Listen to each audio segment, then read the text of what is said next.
3, 2, 1. In 3, 2, 1, we are back and welcome to the Pon Pod. You know you love it. We've been away, but we're back. We are. How you doing? Very good. Now, listen. Yes. Something important to talk about because we like to be serious on this show. Yes. We're on the brink Yes. of a nuclear fallout. Yeah. Power to my people. Nuclear holocaust. Yes. Yes. The last time we were here, when was that? 62. Wrong. Okay. Well, try again. Checkpoint Charlie. Wrong. Try again. 73 Detente. All right. 85. 85. Why do I say 85? Cold War. Out comes one movie that brings peace to the world. Yes. And that movie can help us again. And that movie is Rocky Part 4. Rocky IV, to give it its correct title. Yes. Now tell me, give me the tail of the tape. Tale of the Tape this is the third sequel in one of the most storied, one of the most critically acclaimed, and one of the most commercially rewarding film franchises of all time. Starring my main man, Gardenzio, aka Big Denz, aka Sylvester Stallone. For those who don't know what Big Denz is, Nobody cares. nobody cares. Okay. And starring several of the Rocky alums. This film was not critically acclaimed at all. It was panned completely. I think it's got like a 30-something% on Rotten Tomatoes.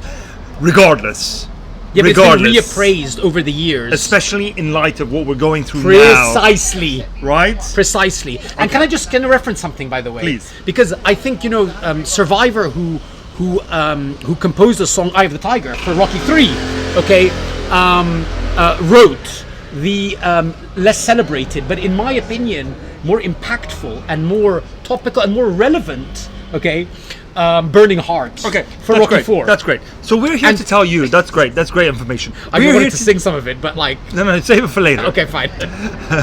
Listen, we're here to tell you. Two worlds collide, rival nations. It's a primitive pact. Very good. Venting years of frustration. Very good.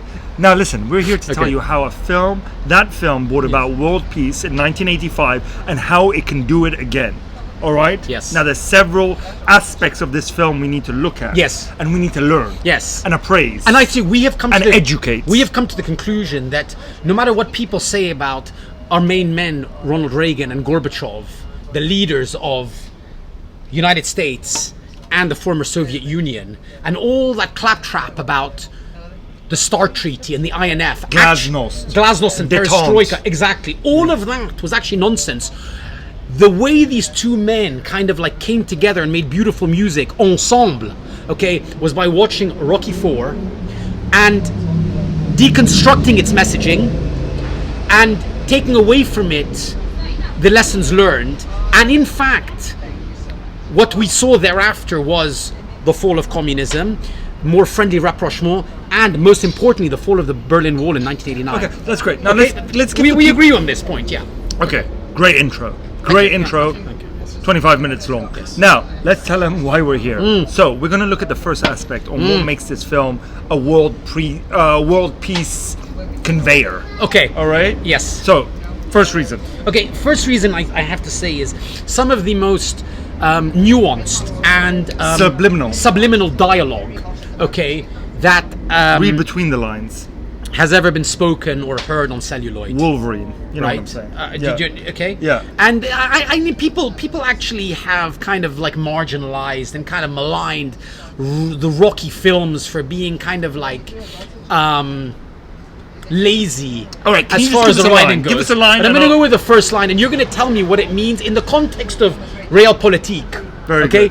The interaction early on between Apollo Creed, who represents I want to say Cold War hostility at that point, wants to challenge this Russian Adonis, who he feels is a symbol of Soviet aggression. That Russian Adonis is played by Dolph Lundgren, who's a chemistry major, by the way, as well. So beyond having this kind of chiseled, beautiful physique, is actually a brainiac as well. Within the film? No, not within the film, in real life. But great. Nevertheless, Dolph has come to these shores, Ivan Drago, he's being challenged by Apollo, and it's a symbol of kind of Cold War, saber rattling. Get to the line. Okay, Rocky is feeling a bit tentative, he's trying to discourage Apollo, who's a bit over the hill, The way that Reagan was perceived, by the way, get to the at the line. time, and he says to him, and in their interaction, he says to him, how are you feeling? You know, like you look good. You know, it's like I'm in the best shape of my life. I feel like I eat nails. Oh, yeah, I never tried them. You know, like I've seen them in my backyard. It's like we talk about stallion. Snails, you know, I've seen them in my backyard. I didn't say anything about snails, I said nails, nails. Okay, now this is very, very important soundbite. Allow me to take deconstruct its meaning. meaning. No, thank you. So these are the things that people miss, and this is the beauty of this film. Okay. All right. So nails, snails, misunderstanding. It's trying to teach us that, like, don't take things at face value. Understand the other, and with understanding comes peace. Yes, it's true. I like that. That's very, very. Don't. You know, there's a lot of room for misunderstanding, miscommunication, misinterpretation. Snails, nails. You know, bombs, moms. Happens. Interesting. You must be an international relations major, if I'm not mistaken, right? Continue on to the next. Okay. The second one is, I think, very, very, also very, very important, which is, after Apollo Creed's untimely demise, in the ring, signifying, if I may say so, a strike by the Russians on American soil, and it is actually on American soil because James Brown was in attendance as well, by the way. That's a good point. Right? Am I right? No, good and point. what's the theme song he sings? Coming to America. No, Living in America. Oh, yes. Same thing. Okay. All right. Anyways, do you want to do a James Brown impression? You've done it before. Hi. Okay. Anyway, so the action moves to Siberia. All right, and Tony Burton, who plays Duke, Apollo's grief-stricken trainer. And can I just say something about Tony Burton? Okay, the late great Tony Burton. Okay, one of the most underrated and unheralded alums in the Rocky anthology. This is an incredibly powerful, in my opinion, Oscar-worthy performance. Have you got to the line yet? Oh yeah, sorry. So he's trying to motivate Rocky, okay, who's about to face kind of like a death match. It's considered a death match, right? Even Adrian says to him, "You can't win," okay? And as Rocky is about to undertake this grueling training, Duke comes up to him in the log cabin and says to him, "Apollo was like my son. I raised him, and when he died, a part of me died. But now you're the one who's going to keep his spirit alive. You're going to have to go. Let me finish. You're going to have to go through hell, worse than any nightmare you ever dreamed. Okay. But at the end, I know that you'll be the one standing." Okay. So this. I'll try. No. It's about. You know what you got to do? Do it. Do it. Great. Tony Burton, I love you. Go on. Great. Give it away. So this is more about empathy in the other. About we are all sons of one another. We are all a collective. You know, humanity is one. Do not divide, provide. You're one hell of a wordsmith, by the way. Go on to the next. Okay, the please. third one is. Let's not take 5 hours Okay, to get there. fine. Well, I think there needs to be some context, by the way. Of course. Okay, in anticipation of the final fight, okay, with a huge number of Russian commissars in attendance, okay, and a very hostile Russian crowd booing, okay, Rocky is nervous. He is ambivalent about what's about to come. Paulie, his brother-in-law, again, in his own kind of, iconic way, tries to give Rocky some kind of motivation and says to him as he's walking to the ring, Rocco, you kept me around when nobody gave me no respect. I know I say stupid thing or do stupid shit, but you gave me respect, and most people would have said, drop that bum. But you know what, let me tell you something. In all this time, if I could unzip myself and be somebody else, I want to be you. You're all heart, Rock. I mean, now knock this guy's teeth out. Sealed with a kiss. Yeah. Now, again, we go back to empathy. We go back to understanding. The more we can understand, the more we can step into somebody's else's skin, the more we can, disseminate this idea of laying down arms and picking up flowers. Interesting. Very interesting. All right. So this all goes to show that this film, with its subliminal messaging and its great writing, written by who? Stallone himself, Big Denz. Of course. I mean, he should be the one negotiating right now in the Middle East. He's part of Trump's kind of extended cabinet. No war. Yes, no war. Yes. No war, yeah, as we've seen. It's true. But okay. So as we've seen, and this is throughout the film. Okay, these little nuggets of peace.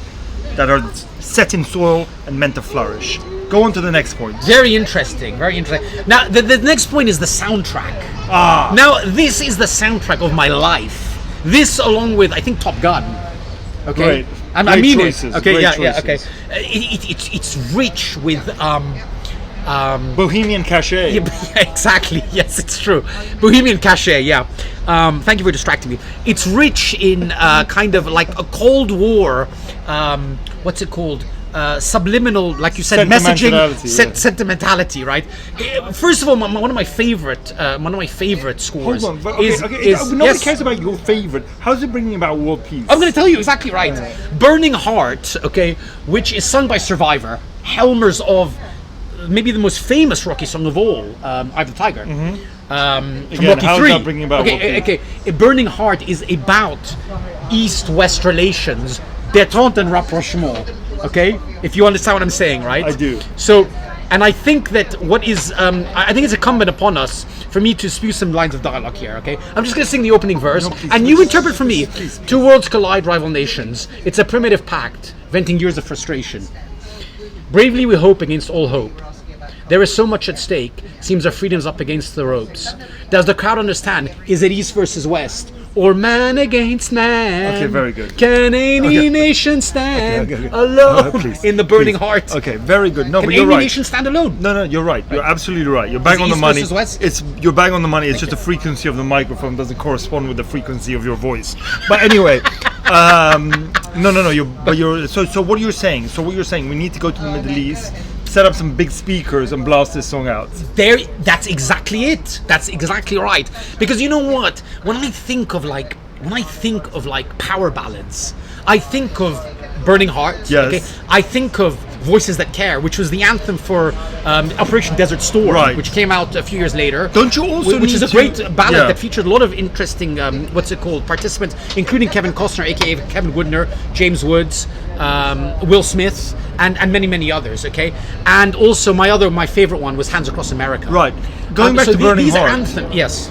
Going Is back. that the song where he's in the Montage driving through the streets? No, that's No Easy Way Out. Sung Okay, by okay. Robert Tapper. Yeah, so Okay, that's one- another thing you need to do to No bring easy back way out. world peace. Go on. To drive a Montage in the middle of the night, reflect on what's happening in the world. Absolutely. And play what song? No Easy No Way easy Out. way out. Yeah. There's no shortcut home. No shortcuts. There's no easy way. It's not There's easy. no easy. Peace is no not easy. No easy Peace way is out. not easy. They have to repeat the word no easy 3 times to reinforce how difficult it is to understandably build bridges. Peace is not easy. Freedom ain't free. Freedom and free. Exactly right. Okay. So, okay, that's good. Yes. You've done a great job Thank so you. far. So also the other great song that I love, Okay, go ahead. which is Training Montage. Oh, yes. Okay, now this is one of the great It leads to our instrumental- next point, by Okay, the yes, way. it does. Exactly. Yes, you're right. Yeah, climate change diplomacy. Yes, Yes. you're right. So, Training Montage is one of the great instrumental tunes of all time. I mean, there's no doubt about it. I mean, it's like Is that what it's called? it's called Training Montage. Yeah. And it's been used now, ad infinitum. You know, whenever people kind of post a video of themselves training and whatever. It makes everybody feel good. It makes everybody feel it's an adrenaline rush. Yes. Okay. And my God, does it move me to my core? Yes, it does. Okay. And now the name doesn't say anything much. No. But But when it plays, Yes. Explain what it plays against. You channel your hate and anger Yes. into training. And that's what the people need to do. They need to do that. Okay? And then we go forward to the next point, because that was a great point. Thank you. Everybody needs to train and not fight. Yes. And it's interesting. That's a metaphor, I think, for mutually assured destruction. We need to build ourselves up so the other side doesn't attack us. Sure. Yeah. Very good. It's called MAD. Okay, now Mad how Church, yeah. does this lead to our next point? Well, I think that actually some of the scenes, that training montage in particular, okay, we've discussed it and we've kind of deep dived it, Yeah. and I think the contrast in that scene in particular between the Soviets' kind of high tech electricity and power sourced training methods. 4-ton punch. Exactly, right. Against Sylvester Stallone or the US's log cabin cut trees down with your bare hands in the Siberian winter approach is, I think, a metaphor for... Go on. No, go on. No, you're saying you forgo technology, you forgo military might. Correct. And you return to nature. And can I just make a point about return to nature? When we think of interesting imperialist squabbles over the years, okay, it's interesting. This is very interesting irony because this is interesting. This isn't. I don't think you've said interesting enough. This is an American film, okay? Right. The imperialists of the last 70 years. But I have to say something that in this case, the Americans are playing the kind of like bare bones, what's it called? Back to basics. Yeah, back to basics. Technology devoid, kind of like underdog. That's where Trump is trying to take us. That's exactly right. Yeah. Yes, exactly right. Yeah. So it's very interesting that, right? I mean, a lot of Rocky 4 is based on Trump's early years. Exactly. Yeah. Sorry, Rocky IV. Yes, it's true. Yeah. But I think that training montage, which kind of juxtaposes Ivan Drago's high-tech training methods against Rocky Balboa's more kind of basic, ones, is a metaphor for, we said, climate change diplomacy between these two warring pacts and nations. Okay, great. So that's another step forward towards global peace and harmony. Exactly. Yes. Final point. A final point is and I know you are loath to hearing me say this word, the denouement of the film. Right. Now, I don't mind denouement as long as it's coupled with jiggery pokery. It's not coupled with jiggery pokery, but this movie... Son of a gun. This movie that contains no CGI, by the way, whatsoever. This movie is shot, okay, on not location. Even like in Stallone's physique. That looks like by the way, I have to say, that requires an episode unto itself. Right. Okay? Right. But in any case, like, I would just want to say one thing. I know this is not really a movie review of Rocky itself, but I just have to say that I have to give a massive shout out because I consider this climax to be maybe the most exhilarating of any sporting climax in the history of cinema. Okay, and I include movies like Best of the Best, Any Given Sunday, and one of my favorites, Blue Chips. Okay, but Rocky IV's final fight, the build-up and the culmination and that kind of exchange in hostile territory packs such a punch that literally, and it's quite literally, and it's one of the most rewatchable scenes in the history of cinema. Okay, but and I actually just want to say something. Okay, now what I would just want to say is that at the conclusion, right, what Rocky is able to achieve by being this like massive underdog, as Nikolai, I think Koloff says to him earlier in the movie, he's like, it is physically impossible for this little man to win. Drago is a look at the future. Do you understand? You get what I'm saying? David Goliath. And maybe this little defeat of this little so-called champion will be a perfect reminder of how pathetic and weak your society has become. We go. I'd smash the table, but I don't want to bust the mic, okay? Yes, no, so being the aggressor is a zero-sum game. It's a zero-sum game, okay? Over the course of this fight between these two guys killing each other, what we witness is all these Russian commissars, and in fact the Politburo and Gorby himself, okay, switching allegiance in the middle of this fight. Same is true in life, we see it all the time over the last like kind of 100 years, how like alliances shift, and it's a metaphor for that. And they start empathizing with the underdog. Same was true in the Vietnam War, by the way. And at the end, Rocky gives this incredibly impassioned speech.